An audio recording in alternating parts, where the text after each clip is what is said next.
Welcome to the Bicurian podcast, where we explore and embrace the seeming contradictions of life. What actually is Bicurian, you ask? Well, you may not necessarily have a mental concept of Bicurian, partially maybe because it's a made-up word. You embody it. What's happening right now in terms of the divisions between us is a focus on that which is different. And lack of understanding and empathy for people's beliefs is no longer an excuse. And it is in the differences we carry in ourselves that we find the Bicurian moment. When you really dig into something, you're going to see some depth to it. It's not just a race thing. It's not just a conservation thing. It's letting go of the or to make room for the and. We embrace all of you. Welcome to the Bicurian. Welcome to the Bicurian podcast. I am Aicila. And I am Erik. And we're very excited to have Jill Tietjen. Did I say that correctly? It's Tietjen, yes. Tietjen, yes. I love it. On our show today, Jill is the force behind her story, a timeline of how women changed America. And I'd love to have you share a little bit about yourself, and then we can kind of get into more of the conversation. Absolutely. I'm happy to do so. Actually, I spent 40 years as a practicing electrical engineer in the electric utility industry. And along the way, I was very involved in the Society of Women Engineers and began nominating women for awards and finding out about historical women in science, technology, engineering, and math. As I nominated them for awards, I found out that very few women historically had gotten national awards, and that became part of my mission. And then that evolved into writing books about historical women, not just in science, technology, engineering, and math, but across all fields of endeavor, because I found out how few books there actually are about women in history and about how little women are talked about in our history textbooks. So that's now what I'm doing, is being an advocate for women and writing them back into history. Yeah, that's amazing. I looked into a little bit of what you've done, and amazing work on your part. So thank you very much for that. How have you seen people receive that, like in both in like STEM, but also outside of that? Well, one of the most fun experiences that relates to your question that I've had was in 2004, I did something called a Google Connected Classroom. And it is that Google, and I don't believe they do it anymore. But at that point in time, I had a person from Google. We all had microphones and cameras, and a 5th grade class in Florida and an 8th grade class in North Carolina. And the topic was Amazing Moms Through History. It was for Mother's Day 2014. I picked 10 women who were mothers. The kids in the class, the students in the class, had the opportunity to research some of them. They actually presented their results during the Google Connected Classroom. And then at the end, asked them what they had learned. And none of the girls were brave enough to answer that question. So the only people that responded were the boys. And the boys said things like, I learned to respect women. I learned that women have contributed to history and that we should treat them fairly. I've learned that women made significant contributions to our history that I didn't know about, and they should be treated equally. And I said to Google, wow, if that is the reaction I'm going to have from doing this kind of work, I don't care how much work it was, because it was so much work. But that's where we need to go as a society, to value everyone in society. Wow. Yeah, that sounds really powerful.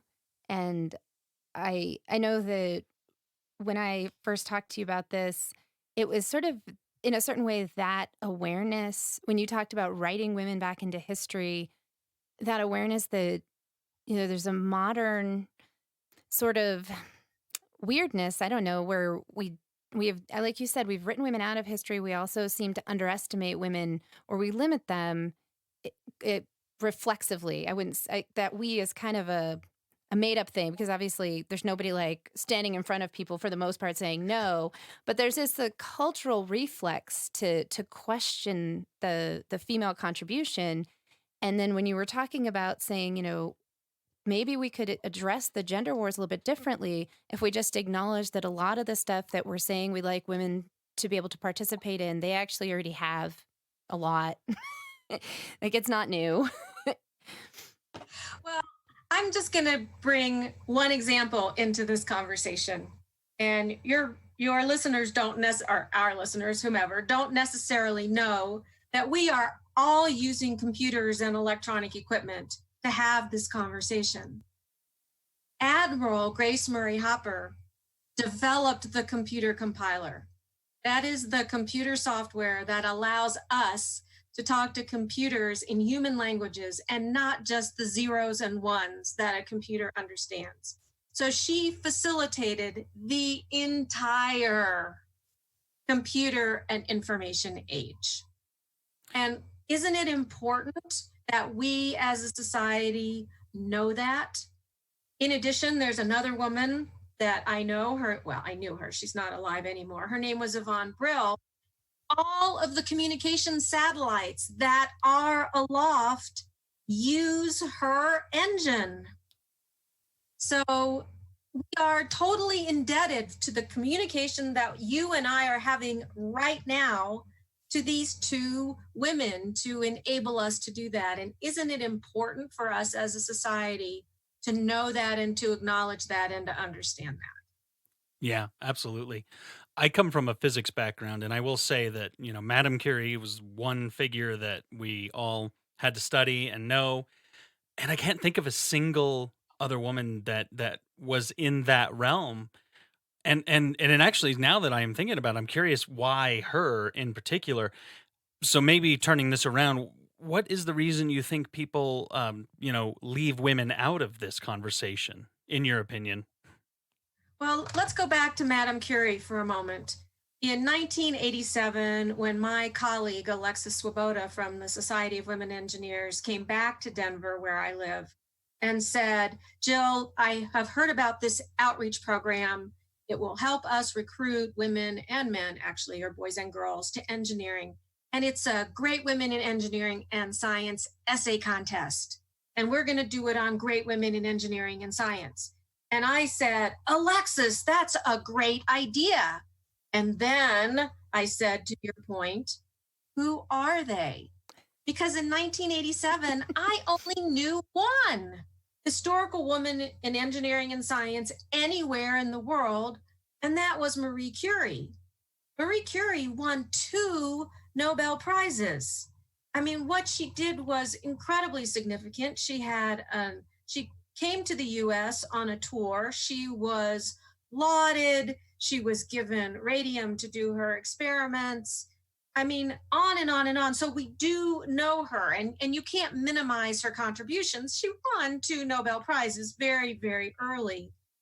And I think that, well, all right. So to your question, when the Pilgrims came over, when people came and settled Jamestown, which is near where I'm originally from in Virginia, they brought with them English common law. That's the foundation of American society, the large majority of it, English common law, under which women are what is called civilly dead and have no rights. Women are not people, women are property. And so that's what the women in 1848 at the First Women's Rights Convention were fighting. They were fighting the fact that women didn't have the right to vote. Women didn't have the right to own property. Women didn't have the right to an education. Women didn't have the right to a divorce, and women didn't have the right to custody of their children in the case of a divorce. And we're still, I mean, we haven't even gotten to 100 years of women having the right to vote. So that's all part of this story. And by the way, because women didn't have the right to an education, they were writing the history books. Mm-hmm. And when they're not writing the history books, they're not written into history. That makes sense. Yeah. It makes total sense, and it's sad. But I feel like, again, thank you for what you're doing, because Yeah. I think this is how that gets shifted. And it is just as simple as talking about what women have done to start normalizing what they will do. Yeah. Well, and one of the things that I think is really important is to acknowledge that highlighting the contributions of women, while obviously that has a benefit to women, it actually has a benefit to everybody, because people, we are, as human beings, we are easily influenced by what we see. And so if we see a world in which women don't do science or innovation or, contribute in certain ways, it is easy, especially as a young person, to sort of set yourself to, oh, that's not my path. Like, you have to be very driven in that way. And so folks who might have something to offer, women who might have something to offer, who maybe aren't driven necessarily, but if they were exposed to those opportunities or possibilities, could be inspired. They aren't going to be unless we get that information out there.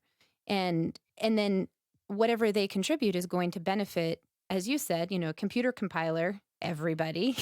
like like it's not a small thing. And I know, I grew up in a very conservative world, and I definitely had some things I had to overcome. I also grew up in a modern world where there were a lot of conversations, and I was around a lot of strong women. So I had some ideas about the possibilities that existed. And I just know that isn't everybody's situation. Like, you know what you know, and you think you know what's available, but there's always more to learn. And the more opportunities that we give people to see the possibilities, the more we're going to see in our society.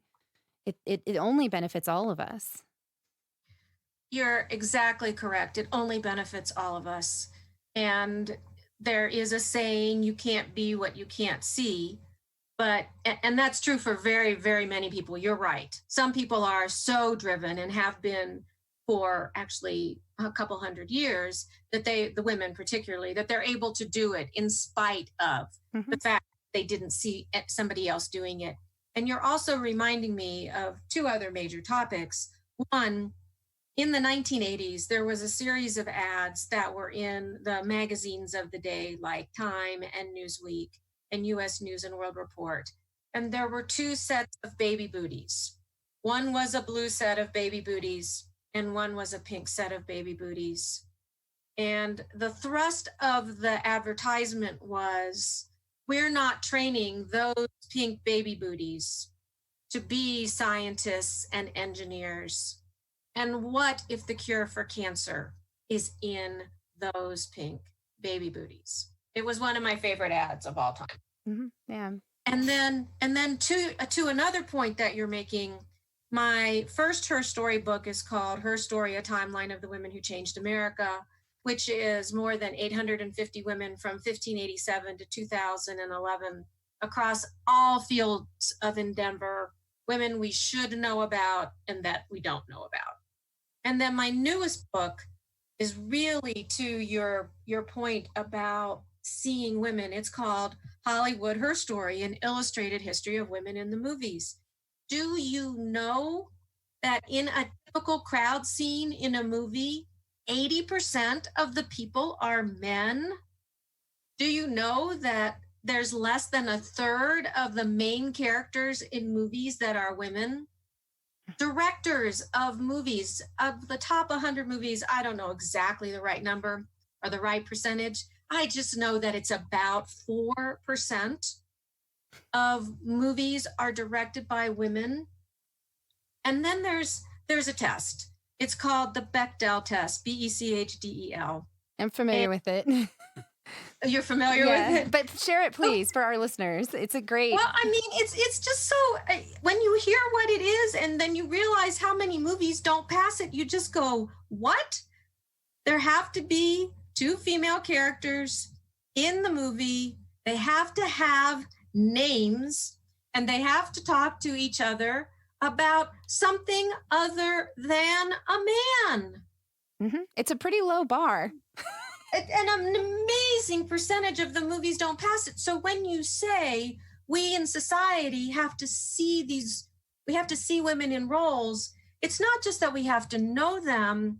We are being influenced in a fairly negative way Mm-hmm. by movies and television, where all of the leaders are men, all of the main characters are men, the movies are directed by men, the movies are produced by men. This is a gross overstatement, but it's a stereotypical statement. And so women's point of view isn't being presented, women's stories aren't being presented. Well, So how can a 5-year-old or an 8-year-old or a 12-year-old know differently if that's not what she or he sees? right. Well, and the phenomenon, the Bechdel test also points out where there are movies with strong, usually it has a strong female character who is completely isolated from all other women. And there's this message, and you see it a lot actually in social situations. It plays out with like, oh, you're a special woman, so you can be in our group, not like those other women. And it's a really interesting way that it actually subtly pits women against each other, because you can be the special woman, you can hang out with the guys, you have to be objectified sexually, and you have to be super like physically capable of hurting people usually. That's kind of the trope, Yes. right? And you can't actually be close to any other women.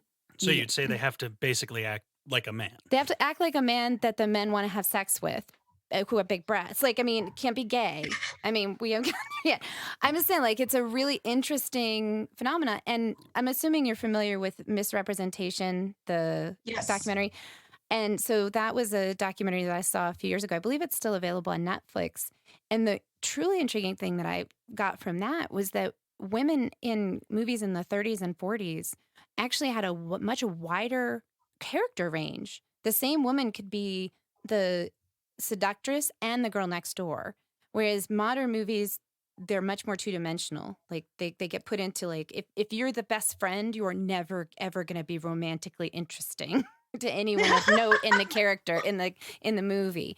And same thing, like if you're sexually attractive, you're not really going to be somebody's friend, as far as like the women are separated out in that way in modern movies. Yeah, absolutely. Unless, of course, the storyline is the guy striking out, at which point the storyline is still written around how we would feel for him pursuing. And I mean, that becomes the basis of rom-coms, because the guy might pursue and pursue and pursue, and then finally she relents or something. Right. So it's actually fascinating doing the research for Hollywood Her Story. We found out, Barbara Bridges and my co-author and I, that in the founding of the industry, women did everything. They were directors and producers, and they wrote and they edited, and they were the camera operators, and they did everything. In the 19 teens, a woman was the highest paid actor, male or female. A woman was the highest paid director, male or female. So women were instrumental in the founding of the film industry, like, by the way, they were in the founding of the computer industry. And then something happened. do you know what happened, or? Oh, I know what happened in the movie industry. In the movie industry, unions got introduced in the 1920s, and movies started making money. Gotcha. Is it always money? It's money and power. Well, that brings up an interesting thing, because, and this can be applied to women, race, sexuality. I do feel like you can look back in history and you see the pendulum swings farther out, right? But then the pushback on it can be immense. I mean, in the time you've been doing this, have you noticed that? I certainly have, in a lot of areas regarding like LGBT rights, race, things like that. Like I felt like in the 2000s we were getting towards a certain amount of tolerance and acceptance, and things were starting to like look better. And in the last couple of years, we seem to be regressing in those. What are your thoughts on that? I do agree that we seem to be regressing. I just am incredibly hopeful that this is the kind of the last gasp. I'm not sure how long the last gasp is going to last until we actually get to a place where there is greater acceptance across all of gender, race, sexual orientation, ability or disability. I have a very good friend who has spina bifida, and listening to him and finding out about the assumptions that are made about him by people who simply look at him. And so I have to be optimistic. I'm an optimistic person, but that doesn't mean that I'm not going to work as hard as I possibly can to get the message out of the value of women and to society, to all people, so that we can start changing this conversation so that it's not, it's not always a surprise to learn that a woman invented the square bottom paper bag, the grocery bag. It's not a surprise to learn, that a woman invented the computer compiler. Right. Or that a woman did anything that women did, which are very, very many things. That a woman developed the APGAR score. Anyone that has had a baby that's probably listening to this podcast, that baby had a test administered at 1 minute and 5 minutes after birth. It's called the APGAR score. Huh. And nobody knows it's a 0 to 10 score. And nobody knows that it's Dr. Virginia APGAR that developed the score. Wow. And I don't even think, nobody even thinks that it never crosses anyone's mind that it might be a woman. And we need to change that conversation. Yeah. When I know, when I was in college, that was when there was a push to stop saying men as a plural for women and men. And it was interesting to me to remember, at that time, of course, that's what I had grown up with. So I perfectly considered that to be normal, right? Like when people say all men, they mean men and women. And then I'm in my college class and my professor's talking about how they need to change it. And to be honest, I was like, I don't even know why. Who cares, right? Because it's my experience. And she said, and I or someone else in the class raised our hand and they said, but we know it means all means men and women. So why are we worrying about this? And she said, well, let's try this. Like all men should breastfeed their babies. All men should use tampons or whatever. And you can see people getting really uncomfortable. She said, do you really think it means men and women when I say it like that? And we're like, no. It was a really helpful, but I feel like that's part of what I see us dealing with in terms of this conversation around gender is that I don't think I'm alone in having, being raised in an environment that did this and kind of it's normalized. And so so then when someone's talking about it, there takes a minute to kind of figure out like, oh, this is why it matters. Like it matters because there are kids out there, there are booties out there that it came out badly, from your cancer article, but that could be discovering the cure to something. For cancer, right. It could be baby booties. Right. If they felt like that was a path for them. And there are lots of people who are capable of being internally driven to see what isn't possible. And most of us do need a little bit more guidance or at least, some options to kind of get inspired by. And so but helping people understand why it matters, I think is really important as well. Like that you were saying, that's why I loved when you were talking about like writing women back into history. Like let's actually start from a realistic place. Like right now we're living in a fictional world that doesn't include these contributions, that it doesn't include the things that happened. Let's start there and then have the conversation about how we want to include people or what it looks like to have a gender equitable society or, but from a place of actually knowing what happened. Right. And it's actually so important. I'm also doing series of her story books for countries in Africa. And to go to an African country where they tell you before you go, and so you know it when you get there, we don't value women in our society. And the UN, the United Nations, has found out that when you start educating girls, that provides, I think the number is around 20%, I think it's 17%, bump up in the gross national product of those countries because of the skills and capabilities of those women that are now utilized to the benefit of that country. I mean, it is only for the betterment of society as a whole that we value women, that we place a value on women. It's better for all of us. It's not that, and I know that some people feel this way. Some people feel threatened. If women have opportunities, then the opportunities are going to be fewer for men. But what in fact happens is it's like the tide rising. It raises all the boats. Women make economic contributions. They start businesses. They do all kinds of things that raises society up and betters it for everyone. Yeah. Absolutely. So obviously you've done your part. What do you think other people can do to help with this situation? Like what's an average thing that we can do every day? Well, one of the things that we each can do is we can start thinking about another area that I've worked in, which is called unconscious biases. And I'm just going to give you one example. In the US, and I don't remember what all the numbers are right now, but I'm just going to make some up. So it's about 15% of men are over 6 feet tall.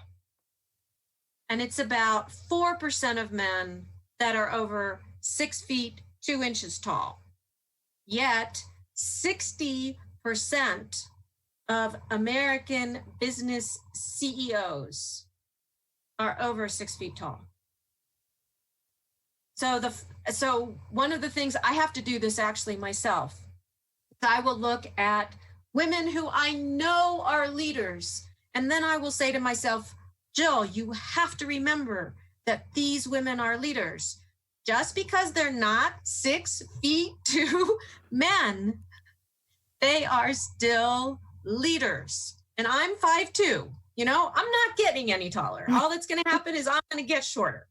And and I'm a leader, but I have it. I've been socialized that 6 feet tall men are leaders. So, Right. and it goes across everything. We need to open up our minds, be aware that we have these biases, and make sure that we're making decisions in all areas of our lives that recognize these thoughts that we have.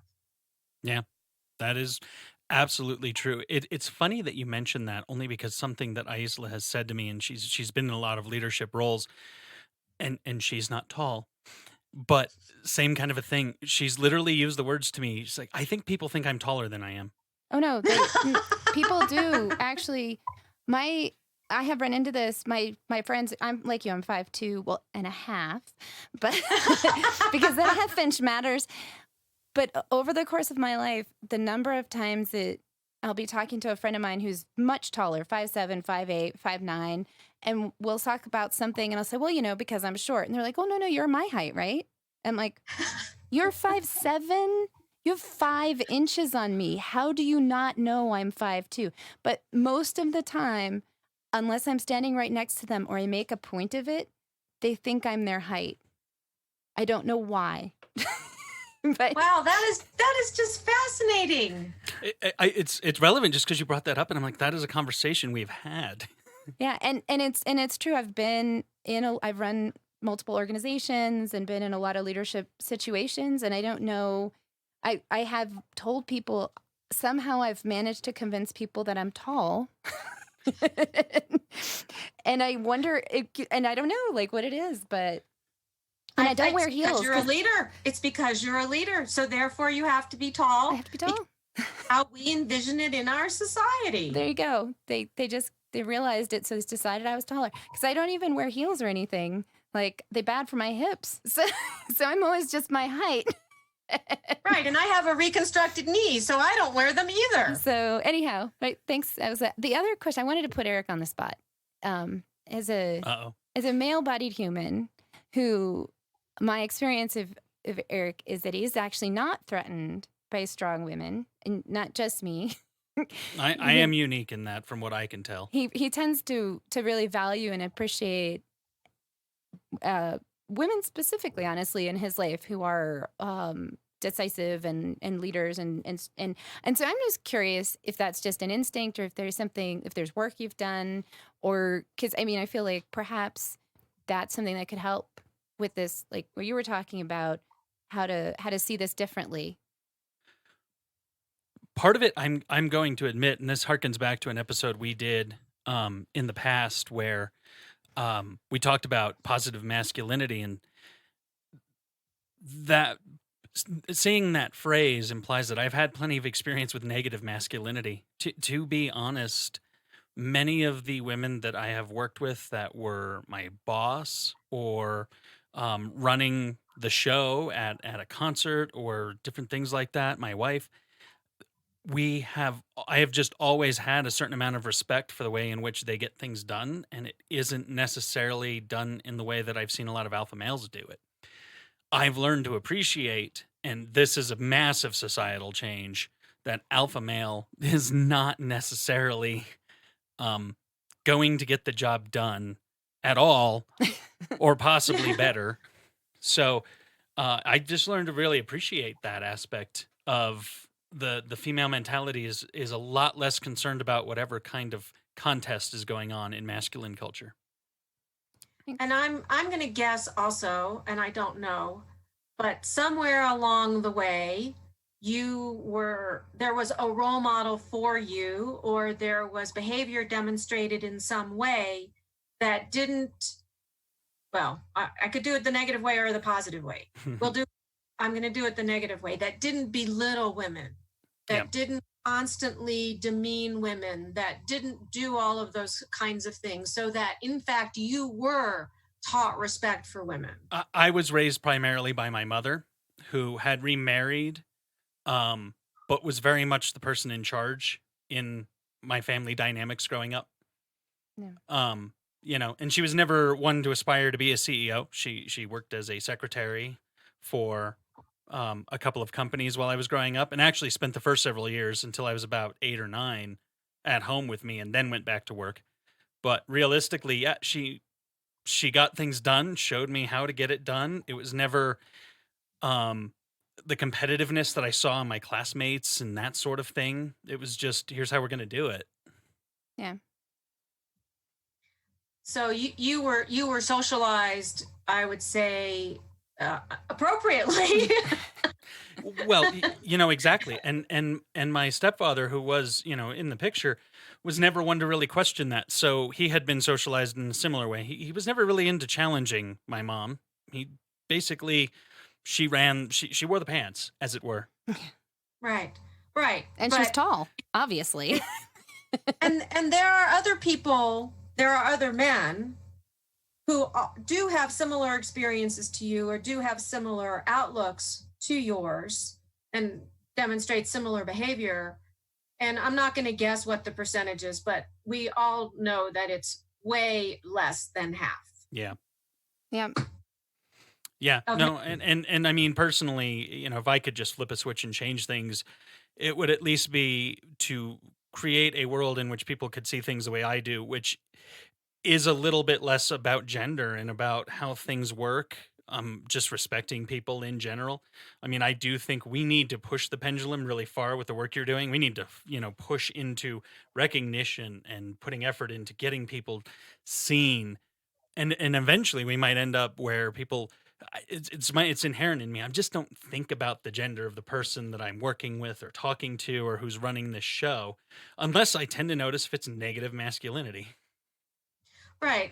And see, I'm just thinking about some of the times I go into places and I count.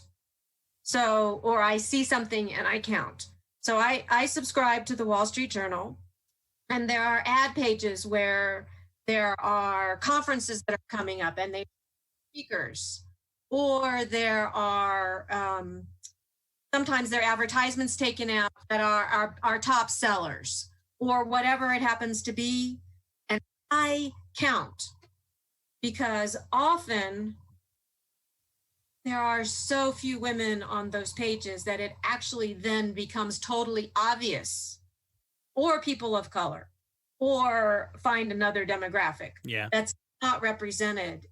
And so that means that picture that's being presented is almost a completely male picture. And that's just not life. Right, exactly. And I'll just echo what Erik said. That's why I think what you're doing is so important. I think that so many people are going to benefit from women being written back in, and all of us kind of getting some openness around what the possibilities are. So thank you for taking that on. I'm really excited I was looking at your website and reading your fun facts. We're going to link to that because I think people will Cool. enjoy it. Yeah. So, before we wrap up, is there anything you're currently doing right now you'd like to share? Anything people can go and take a look at specifically on your website or other places? Well, I have multiple websites. One is www.hollywoodherstory.com, which is my latest book. It's actually an incredibly beautiful book. It tells a very important story, and I'm hoping that it will help change the movie industry along the lines that we've discussed already in this podcast. And then her story, a timeline.com, actually has educational resources available for people, as well as book club discussion guidelines that people can use to better assimilate and learn the information that's in the book. Wonderful. Yeah, we'll share links to all of that in our show notes for this. Mm-hmm. And I'm working on her story, Africa. I've been to Africa. There are places where we really do need to get the word out that women have a lot of value and can contribute significantly to society. Yeah, that's great. Well, thank you so much. I look forward to reading it. Yeah, thanks for Thank being on the you. show, and we would love to have you back. So, Yeah, absolutely. It's fun for me. I'd love to be back. Great. all right, thank you. Thank you.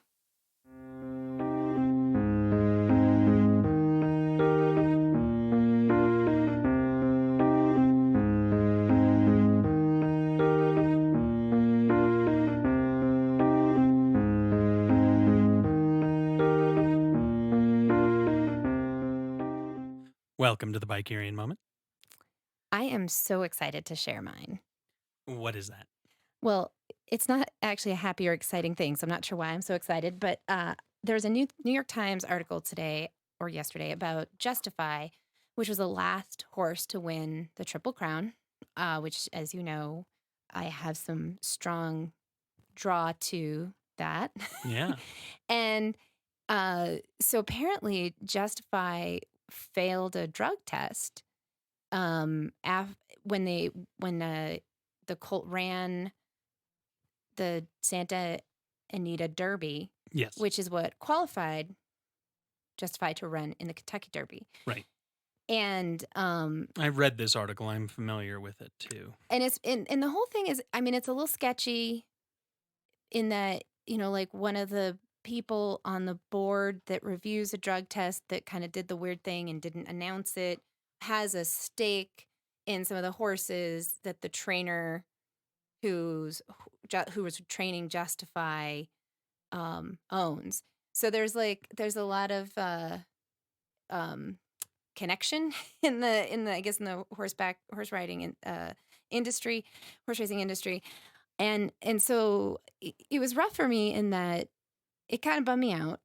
Especially the Derby this year was so weird in that the horse that won the race was then disqualified, which has literally never happened. And then reading this about Justify from last year, and it's also something I was thinking about, because you're such a Tour de France fanatic, fan, enthusiast, I'm not sure, but obsessor. Yes. But I started thinking about it with that and the ways that athletes are, and obviously horse athletes are getting called out for doping, and it just caused me to really question, like, where is that line between self-abuse? Like most elite athletes abuse their bodies in a variety of ways to be successful. Like, they have a lot of, damage from the training they do. And we as a society have drawn the line of that abuse around the use of drug enhancements. Yeah. Which I'm not going to say is a bad thing, but it's just interesting to me that is the line that we have. And also that, it seems to be coming up. To me, it seems like it's coming up a lot. And I'm just wondering, like, have we maybe reached the point at which we can do more without something like that? Like, have we sort of discovered unenhanced success, or is it just more people are getting caught cheating? I don't know. Yeah, I mean, it's tough to say. I don't think the chemicals were available um, in so much. Yeah, I mean, a lot of it is science and technology has come a long way. This actually piggybacks on because I was going to piggyback onto your Bicurian moment with mine to talk about baseball and maybe what some of the motivation here might have been.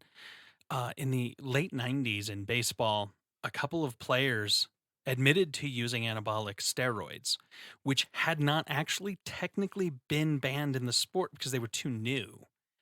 And what's interesting about it is that the public backlash on it was pretty strong, and yet it was generally the highest rating time for a sport like baseball, which, we assume is the American pastime. It's been there forever since the late 1800s, right? But it had been slumping in the ratings and it has always bounced around. But this time period, these people were doing amazing things, hitting a lot of home runs. It was exciting to watch. And in some ways, you have to ask yourself, like, is that what we want? I mean, are they turning a blind eye to things like Justify and in some of these sports, to increase ratings and stuff? It's a scary, weird, slippery slope. But in general, yeah, I mean, a lot of this stuff is new. I mean, in cycling, the cheating that was most prevalent that wasn't chemical enhancements was doping your blood, training really, really hard, and then doing a blood draw, basically just like donating blood into a bag and saving that. And then the day of a race, you would do a transfusion and add that blood back in, and it had more red blood cells and a higher capacity to carry oxygen. It's called blood doping. You're not actually doing anything with any kind of external chemical, but you are giving yourself an enhancement. And in cycling at the time, when Lance Armstrong was doing that the most, you wouldn't want to be the racer not doing it. You were just going to embarrass yourself. Well, and I'll just say it sounds so gross that I'm like, if somebody really is that committed, I'm not sure I'm going to say. I mean, somebody in 2016, I think it was, and not at the Tour de France, but at another big race, used blood that was a month old and had probably been mistreated and gave himself toxic shock. So, right. So there's risks. I mean, a question that actually my partner brought up was if people are doing this and we know they're doing it, we already have like different classifications. Like there's gender splits and age splits, And even that, like you have got the gender thing. There's that woman from, I want to say, an African country that is a track and field star, and they literally checked to see if she had a penis, like because she was so much better and faster. Well, and they also didn't use, I thought you said, because you were telling me this, that they did a blood draw or something and she had like high. So they high found levels out, of no, she's testosterone. actually really a woman. She just happens to have a really high testosterone. Yeah. It's a genetic thing. I won't even say defect, but they had her basically have to reduce her amount of testosterone to an acceptable level amongst her competition in order to level the playing field. And her argument, right or wrong, is this is the body that I a have. god or Yeah. science or whatever it gave her, right? But not enhanced in any way. So Right. she's a better athlete out of the box. Yeah. Then why should she have to in some way hinder It's not a herself? box. Out of the packaging. Out of the packaging. But Well, yeah, I mean, you're right. Like we are to a place where now, like we are pushing the human body to the limits. Well, why not have a category that's enhancements? Like, I mean, You instead could. of saying like it could be like the difference between, amateur and professional, or it could be that, you go in and you disclose how you're pushing your body. Primarily, here's the problem. That's an equally slippery slope because none of the chemical enhancements like steroids and things like that will give you an edge now are good for you long term. But that You've heard yeah. about roid rage. It causes swelling of certain areas of the body and shrinkage in other areas. There's no positives to it. It's not a good thing. It literally gives you a benefit as an athlete over a short period of time, and the health risks are actually very high. There's a reason why nobody's running out and buying anabolic steroids over the counter when they're not competing. because it's not worth the risk. Okay. You increase your chance of cancer. One of the things about Lance Armstrong, and I learned this in a documentary about Lance Armstrong that I didn't even realize. Of course, he's well known for coming back as a cancer survivor when he had testicular cancer and becoming competitive basically with one testicle post cancer. And that was his entire career from the late 90s through the 2000s, early 2000s. And when he was doing the blood doping and all of that, what they pointed out that I did not know ahead of time was that the reason he likely had testicular cancer was due to steroid use. Hmm. So he was always a cheater.